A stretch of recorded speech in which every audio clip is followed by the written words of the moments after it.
രാത്രിയുടെ നിശബ്ദതയിൽ ദൂരെ ഒരു നിലവിളി കേട്ടു.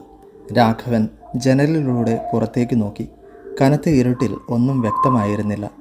ഭയം അവനെ പൊതിഞ്ഞു. അവൻ വാതിൽ തുറന്ന് പുറത്തിറങ്ങി. നിലവിളി കേട്ട ഭാഗത്തേക്ക് അവൻ പതുക്കെ നടന്നു. ഹൃദയം അതിവേഗം ഇടിക്കുന്നുണ്ടായിരുന്നു. അടുത്തെത്തിയപ്പോൾ നിലവിളി നിന്നതുപോലെ തോന്നി. പെട്ടെന്ന് ഒരു വെളിച്ചം അവൻ്റെ മുന്നിൽ മിന്നി. രാഘവൻ കണ്ണടച്ചു. വെളിച്ചം മാറിയപ്പോൾ അവൻ കണ്ടത് ഒരു ചെറിയ കുട്ടിയെയാണ്. കുട്ടി ഒറ്റയ്ക്കിരുന്ന് കരയുകയായിരുന്നു. രാഘവൻ അടുത്ത് ചെന്ന് കാര്യം ചോദിച്ചു. കുട്ടിക്ക് വഴിതെറ്റിപ്പോയിരുന്നു. രാഘവൻ കുട്ടിയെ വീട്ടിലേക്ക് കൂട്ടിക്കൊണ്ടുപോയി മാതാപിതാക്കൾക്ക് ഏൽപ്പിച്ചു.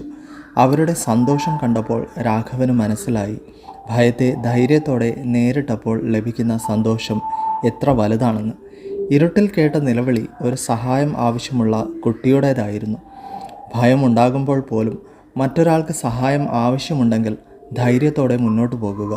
ചെറിയൊരു ദയ പോലും വലിയ സന്തോഷത്തിന് കാരണമായേക്കാം.